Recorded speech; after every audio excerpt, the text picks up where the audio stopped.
was a girl that I didn't win. Left her there. Welcome to another episode of Time Travel, the series where we use a metal detector and genealogy resources to uncover items of the past and to learn more about those who came before us. I've been really busy lately because I've been working on the house. We got new siding and insulation and stonework and house wrap and new doors and new windows, so it's been a whole lot of chaos. So today's video will be short and it'll be canned, meaning everything's already been found. But while I was working on the house, I found something amazing. So let me tell you about it.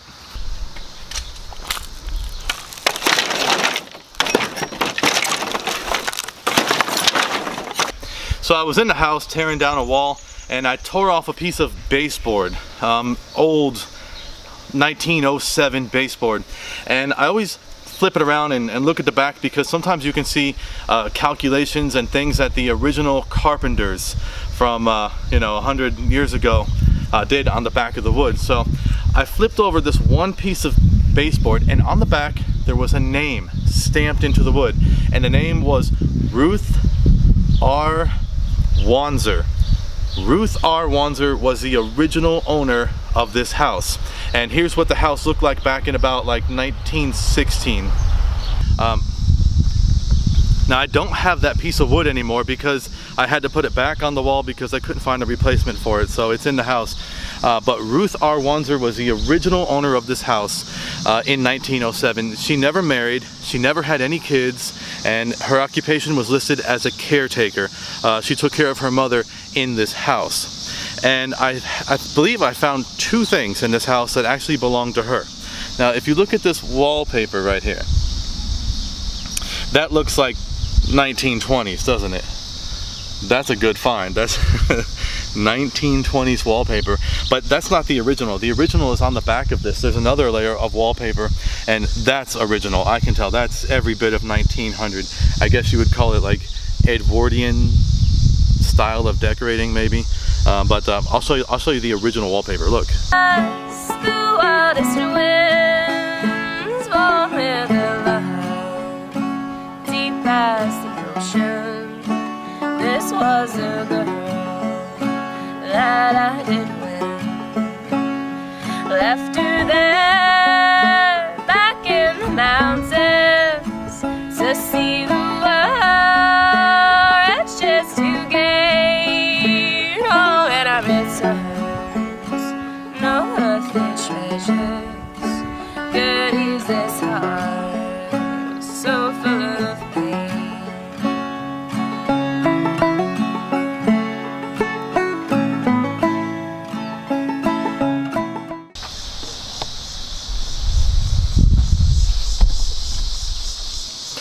So here it is. Here's the original 1907 wallpaper. Now, here's what I'm thinking. I don't know much about women. I know that men don't care about wallpaper. It doesn't matter. If I was just gonna put up wallpaper, I would just pick any wallpaper that wasn't hideous and just put it up. It doesn't matter. I don't care. That's men. It's good to be a man. You see, I've never seen a woman not take a long time picking out wallpaper. You know, if a woman's going to pick out wallpaper or tile or something like that, they always have to look at all the options and they have to say, I don't know if I like this one or that one. I think I might like this one, but I'm not sure. That always happens, right? So, because the house was owned by a woman, I think that Ruth R. Wanzer picked out this wallpaper. I don't see a woman walking into a house and saying, put up any wallpaper that you want. So back then, when you bought your wallpaper, you had two options. You could go down to the local hardware store and pick from their samples, or you could order from the Sears catalog. In 1907, the Sears catalog had a ton of wallpaper, and here's what their samples look like. But if she went down to the local hardware store, she would have went down the street there and picked it out. So let's go look at the hardware store. So here we are downtown here, and so all of these buildings right here are all like from the early 1900s, but the one we're interested in is right behind me. Take a look at. So here's the building right here, and if you look up there, you'll see what it says. It says hardware. So Ruth Wanzer probably walked right down this sidewalk and came right through that door right there and probably picked out some cabinet handles or some doorknobs or some wallpaper or something from her house that was being built about 5 minutes away from here. Pretty neat.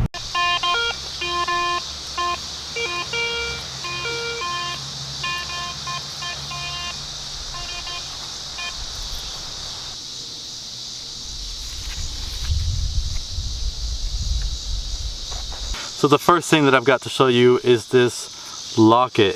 It's like a brass locket and it doesn't have anything in it. If you open it, it falls apart, so I'm not going to do that. So if you look at the back, there it is, that floral pattern with lines, like that gaudy floral pattern. I think they call these like Edwardian style lines. And so I believe that this right here, since it's a heart-shaped locket, I think it belonged to a woman. And it's old, you know, I mean, that's early 1900s, I believe. And so I can't say that this exactly belonged to Ruth Wanzer, but if you look at this picture, and here she is, if you look at that picture and then look at this locket and then look at the wallpaper, it kind of matches up. I mean, if you look at the design and her picture and the wallpaper that she chose, you can see how someone who chose that wallpaper would also choose a floral design like that. So I think that this may have been owned by her.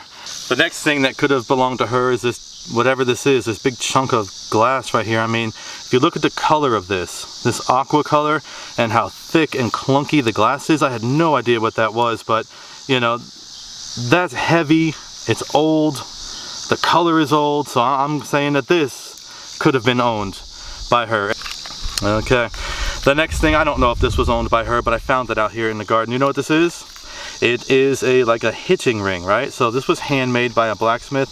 So you would pound this into a tree or a post, and then you would use this part right here to like hitch the horse up to. And so it was like a cheap piece of hardware that you could just make a hitching post out of anything.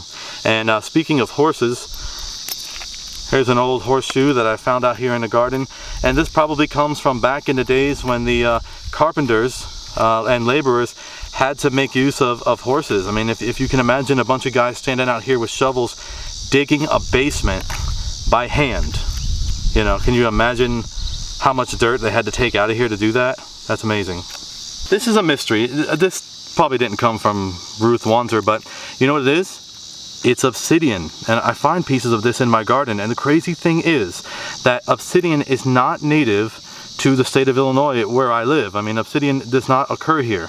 So that gives me two options. One, somebody brought it here and just threw it for whatever reason, or it goes back to the days of like Indians when they used to like trade with other Indians from far away, and somebody brought back some obsidian and they made some arrowheads out of it or something like that. But nobody can tell me exactly how this got here, because this obsidian is not found where I live naturally. So thank you for watching. I've got a ton of work to do, so I got to get back to that. But stay tuned. In the very near future, I plan on doing another full time travel metal detecting genealogy video, and this time we're going to be investigating a crime scene from the 1890s. So I'll see you then. Thank you. Fairer than the sweetest flowers, restless as the wildest winds, warm with a love deep as the ocean. This was a girl that I did win, left her there back in the mountains to see the riches to gain. Oh, and I returns no earthly treasures. Good is this heart, so full of pain.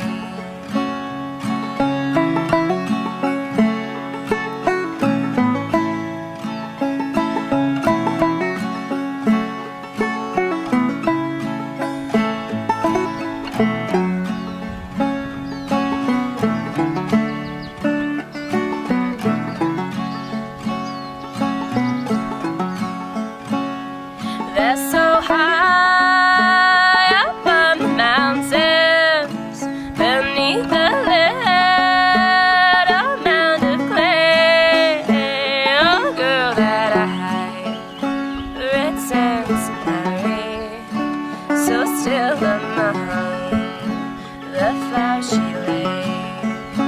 I'll go